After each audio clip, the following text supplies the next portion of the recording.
This is Bob Andelman, and this is the Mr. Media interview. Lee Salem is a guy I've admired for many, many years. As the president and editor of Universal Press Syndicate, he's the man responsible for recognizing a slew of creative talent that impacted American pop culture over the last 30-plus years. The origins of Gary Trudeau and Doonesbury, Gary Larson and The Far Side, Bill Watterson and Calvin and Hobbes, Lynn Johnston and For Better or Worse, and Kathy Geiswhite and Kathy, all can be traced back to the man I'm about to interview. I had my own up-close and personal moment with Lee Salem. Mr. Media was originally a weekly syndicated column, one distributed by Universal Press Syndicate from July 96 to May 98. I remember my first email from Lee suggesting Universal was interested in distributing the column, which until then had been self-syndicated. He even invited me out to Kansas City, where I met a half-dozen people, including Sue Roush, Bill Mitchell, and Daryl Coleman, who I stayed friendly with for many years to come. And on that trip, seeing how awed I was by whom I was with and my surroundings, Lee jokingly invited me to take a spin in his office chair. Who could resist? Would a political junkie refuse the chance to sit in the president's chair in the Oval Office? Would a Trekkie turn down the opportunity to take the con from Captain Kirk? It was a pretty cool ride for a guy who dubbed himself Mr. Media. I like Lee a lot and respect him even more. And when I decided to restart Mr. Media as an online feature, Lee Salem was at the top of the list of people that I wanted to interview. Lee, thanks for taking the time to do this. I enjoy it. Not a bad introduction, huh? Pretty good. All right, let's start by playing a game of first impressions. Tell me what you remember, the first thing you remember about these things that I mentioned, if you would. Let's start with Doonesbury. Well, slight correction. Doonesbury was picked up by the Syndicate in 1970, and I started in 1974, but it wasn't more than a year and a half or two when I started editing Gary. One of my earliest recollections on the bad side was letting the word missile go through misspelled, a word I will never misspell again.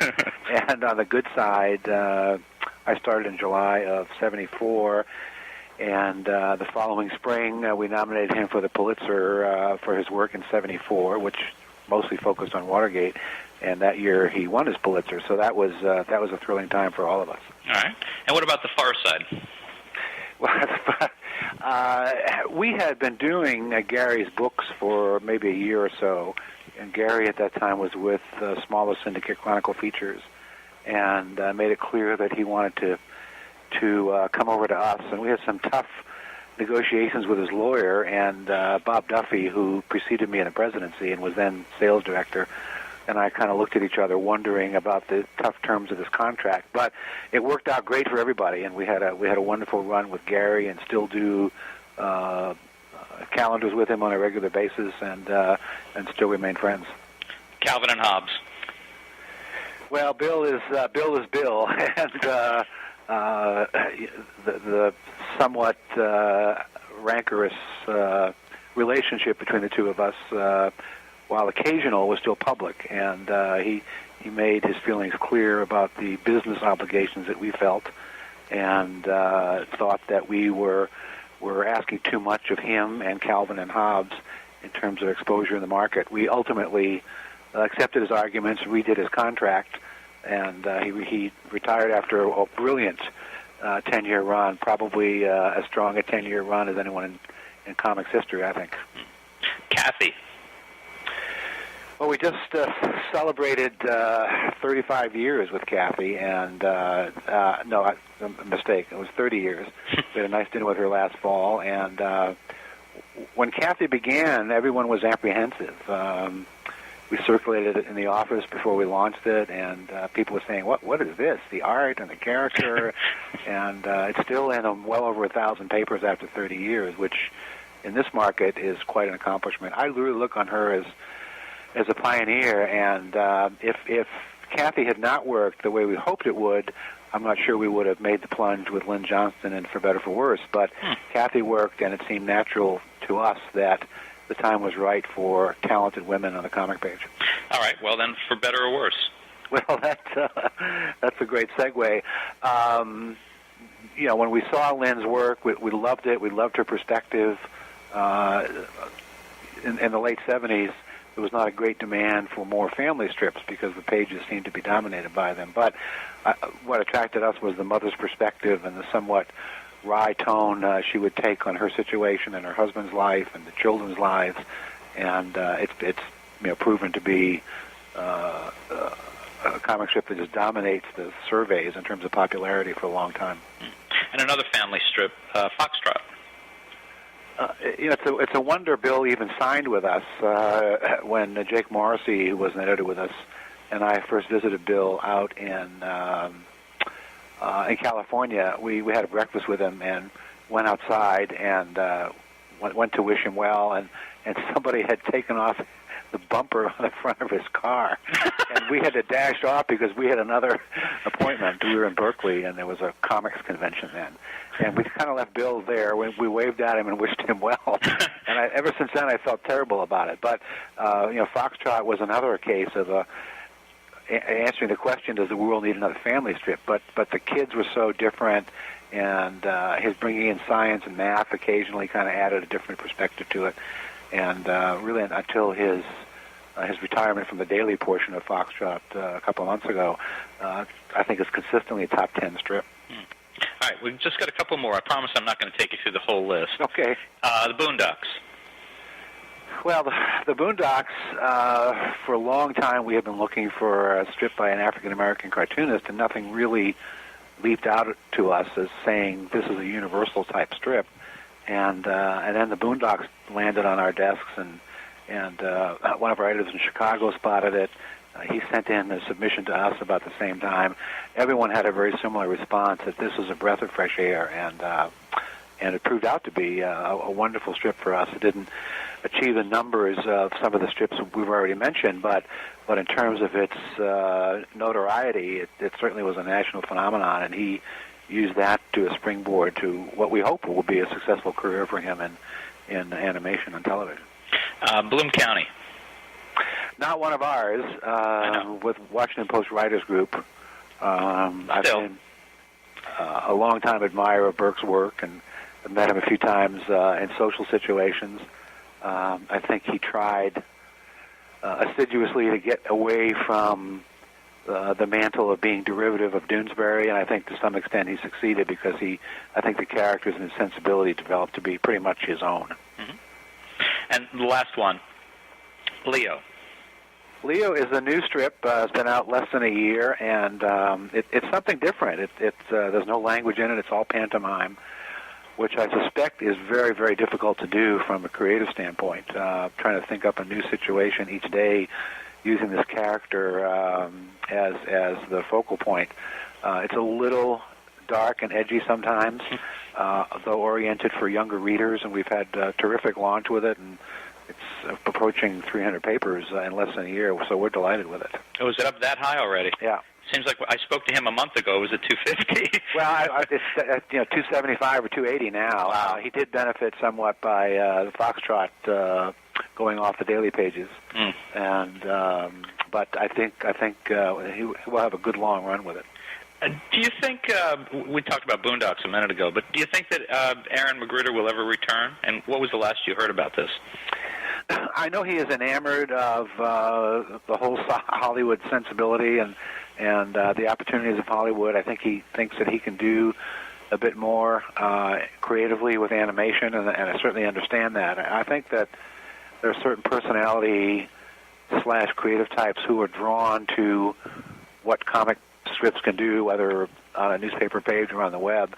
But I think other sensibilities respond to animation. I think Aaron's talents are shown on a television show, and I doubt very much if he would return to the confines of a 3 or 4 panel a day strip. Have you ever thought what it is that might be different about the culture at Universal compared to other syndicates, that you've had these brilliant strips, these very unique strips, whether it be Far Side or Calvin and Hobbes, the Boondocks, even Doonesbury, which has taken some long breaks. You don't hear these same kinds of things happening at other syndicates. I mean, we never heard about Fred Lasswell taking a year off from Snuffy Smith, for example. Why did or that giving up a popular strip like Boondocks? Why does it seem to happen at Universal, whereas we don't hear about it from other syndicates? Well, the owners here asked me the same question with a slightly different tone in it. Why is that happening to us all the time? I think when the company was founded by John McMeel, who's now the CEO, and Jim Andrews, who ran the editorial side, and alas died in 1980, I think they wanted to do things a little differently, and even in a very conservative medium like the comic page, try to push out the boundaries a bit. And I think that is the flip side of the coin of being attracted to talents who are somewhat exotic and eccentric in the way they approach the art form. Gary, I think, really was the cornerstone of the editorial viewpoint that we have developed.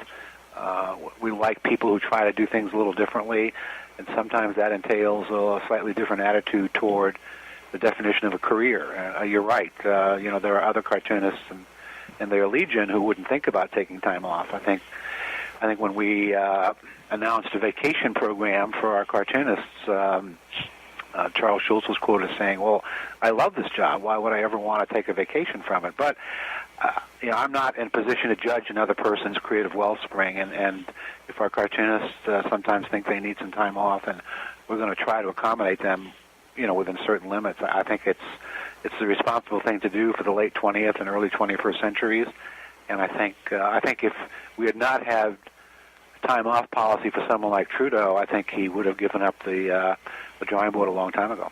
Do you think that Universal has kind of looser reins on its artists than maybe others do? That's one way to describe it. I mean, editorially, we're involved quite a bit. We spend a lot of time up front working with cartoonists on characters and development and trying to come up with a common understanding of where the strip might go in the future. I think that we have a reputation for standing with our artists. I think that's a good thing more often than not, and I think that the artists respect us and like us for standing with them when they try to do something that's perhaps frowned upon by some newspapers. But in terms of loose reins, I'm not sure if I would describe that, because we believe in the creative process, and we believe that the cartoonists, once they have developed a relationship with their readers, have a right to try certain things. And maybe it's not so much a question of tight or loose reins, but a different approach to creativity and how that's going to be reflected in the marketplace. Now, Lee, as you look back, if you would, look back on Lynn Johnston's separation from Universal, is there anything you wish you had done differently? And the reason I ask that is that was a tough time to lose a strip that had, I think, 1,800 clients, given that you had just lost, I think, within a period of time, Watterson, Larson, and Irma Bombeck had died on the column side. Yeah, that was a relatively short space of three years or so, and those are four people who left us for different reasons. Looking back, I'm sure that there are things we could have done in our relationship with Lynn that would have encouraged her to renew with us. She decided she wanted to try something else, and we always know that the grass is greener on the other side of the yard, other side of the fence, and in this case, it wasn't as green as perhaps she thought it was. It wasn't too long into it before she called and tried to renew the relationship, and when the opportunity afforded itself contractually, she came back to us. Mm. And in terms of and we should include her in the group we were talking about a little while ago about kind of the looseness of taking time off. Who came up with the new plan where some strips will kind of repeat and it's going to be not fresh every day, or maybe you'd want to describe that differently? Well, she has a very able team who works with her on different aspects of the strip, and also assist her with licensing and other areas. And I think that in discussions up there, they kind of were moving toward this approach to the strip. And when it was presented to us, we talked about it and had some input here and some input there. But to us, it seemed like a nice midway point between either full retirement or keeping up with the daily grind of deadlines. So we're looking forward to see what happens, because I think it will be a blend of old and new, and I think it will be something a little different on the market. It won't be strict reruns as such, and I think she's going to take some creative steps that this particular approach will allow her. So I think it's going to be good for newspapers and good for fans and newspapers, and probably good for the strip. And when will that start? Late September. Okay. All right. And let's come back to Kathy for a moment. I was reading something that interested me. That Kathy Geiswhite had said that she was originally encouraged by her mother to become a cartoonist, that her mother went to the library, made up a list of Syndicate editors to whom her daughter, who was kind of hesitant, should submit her, admittedly, maybe primitive drawings, and the first name on the list was you. Do you remember that package? I still have that package. Oh, you do? I remember it very well. When I retire, it'll be on eBay. And it was one of those things that was addressed to Jim Andrews, whom I've already mentioned. And at that time, the submissions came into me, and it ended up at the top of my inbox. And just by fluke, I just grabbed it and immediately loved the writing. And I put a little note on it saying, I really love this writing, but the art, ellipsis, question mark. And it went into my outbox, and that same day it ended up in the top of Jim's inbox, and he just happened to grab it. And we had a contract out to her the same day.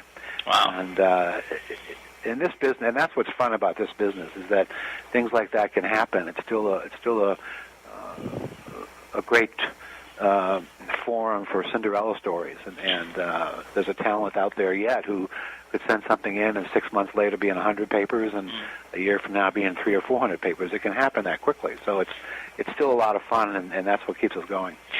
Which is more important, though, the art or the storytelling? Well, I think the times have shifted. People like Gary Trudeau and Kathy Geiswhite, even some of the early Larsons, the art was criticized by more established or more finished artists, but I think in those cases the writing really kept things going until the art could catch up to the writing. I think now that we've been through that period of 30, 35 years, Dilbert is another good example. I think that given readers' habits and what newspapers are looking for, good writing will prevail over good art. I think it's easier to sell good writing with less good art than it is to sell good art with less good writing. I think I know the answer to this next question, but I'm going to ask you anyway. Kathy appears in easily more than 1,000 newspapers, but it doesn't get the same respect that some of your other strips do. As a matter of fact, it's often ridiculed in other strips. How do you explain its enduring popularity? Well, I think it is, in some ways, an iconic strip. I mentioned before that I thought, in some ways, she was a pioneer in this industry.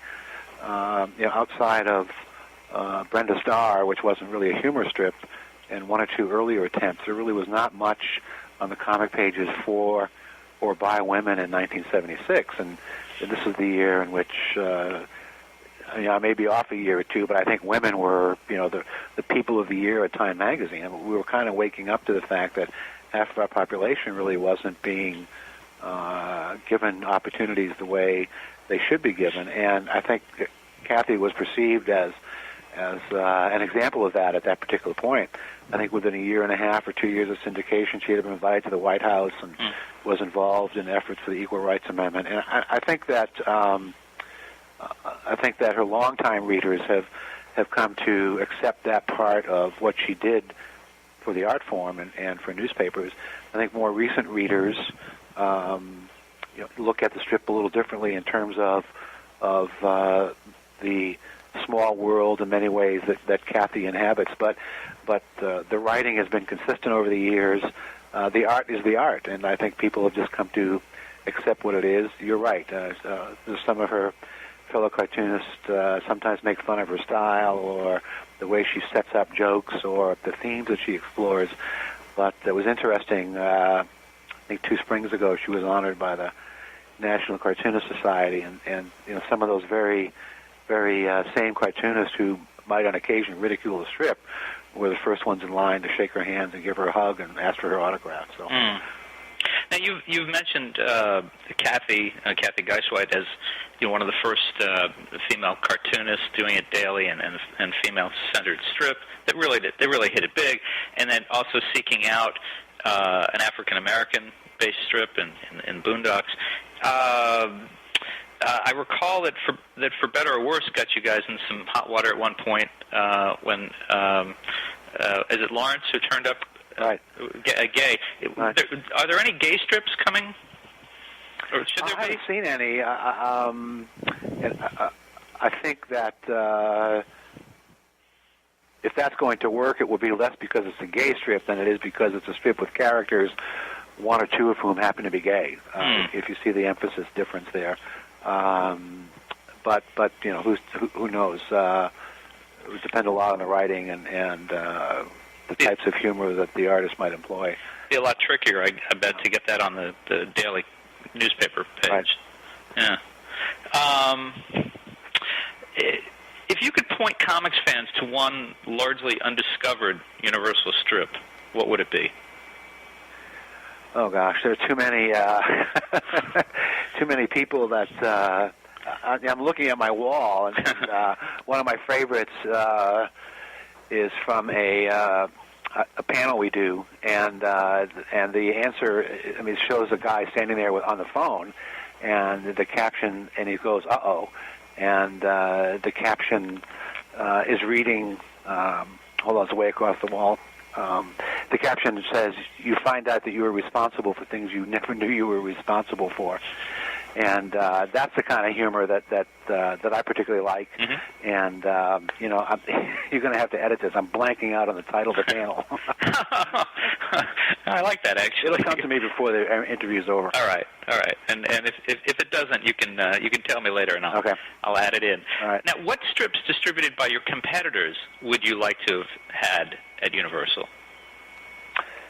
I spend more time thinking about what we're doing and less than what the competitors are doing. So I'm not really sure how to answer that. Obviously, any syndicate executive would have loved to have Dilbert before it took off the way it did, and there are other strips that are making a mark, like Pearls Before Swine and Get Fuzzy, but I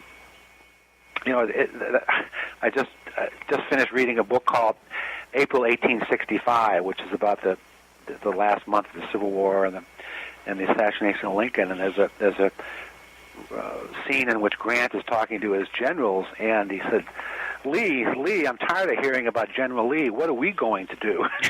And that's kind of like the way I look at it. So I worry less about what the other syndicates are doing than what we ourselves are doing. So. Well, let me ask it in a slightly different way. You already Real Life Adventures, by the way. Oh, okay. That suddenly came to me. That's it, Real Life Adventures. Real Life Adventures. Okay. One of my favorite panels. Now, Will Eisner used to tell the story about rejecting Superman when Siegel and Schuster was shopping it to New York publishers in the late 1930s. Do you have any similar stories of missed opportunities? And you kind of referred a little while ago to Dilbert. I wondered if that might be one.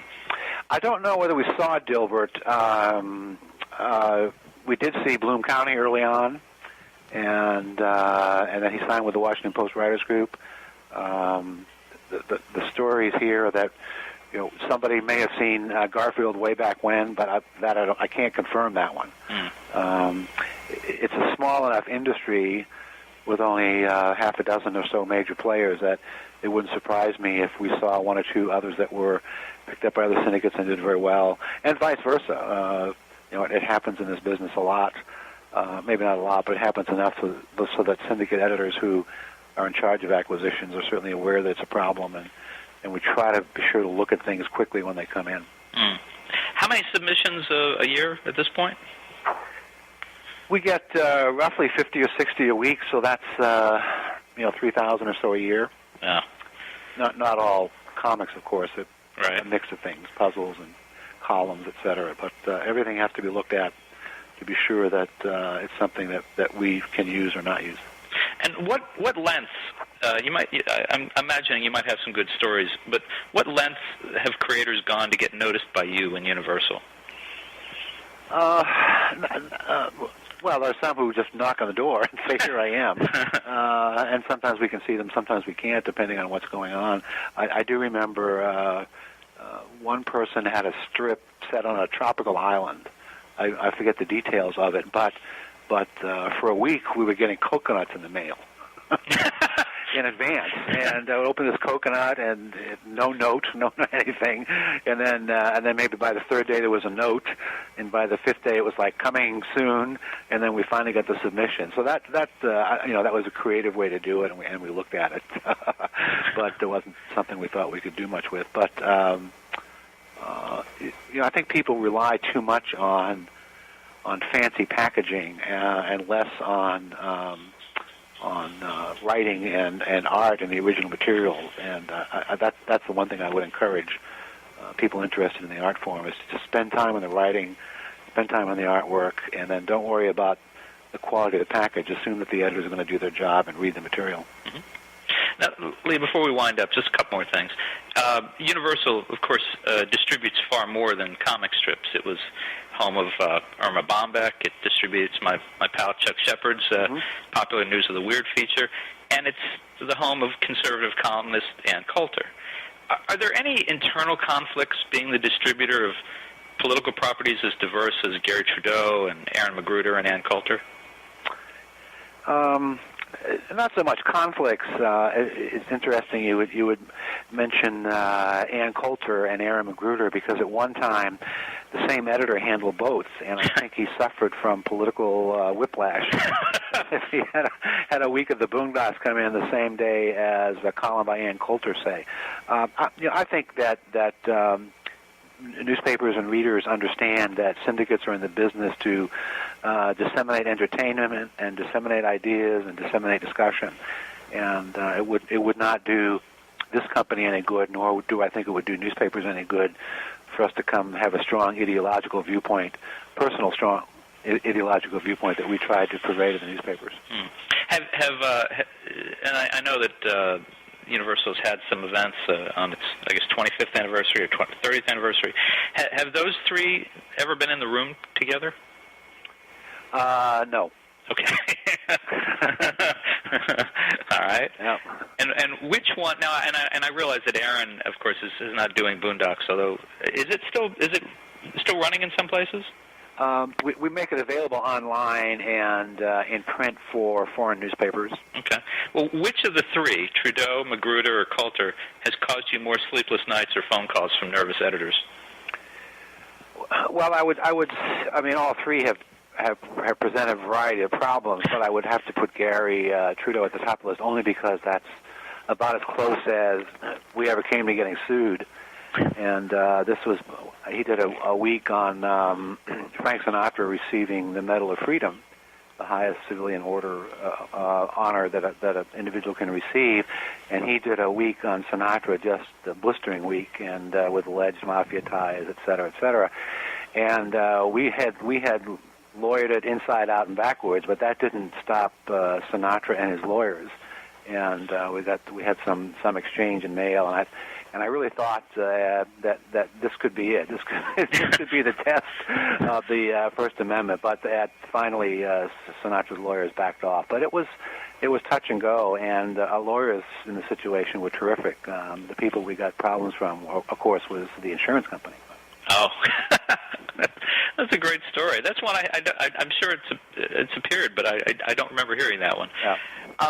Well, listen, Lee, I thank you so much for taking the time and joining me today for the interview, and want to thank everyone for listening to this Mr. Media interview, and we'll be back again next week. I enjoyed it. Good luck with the site. Thank you.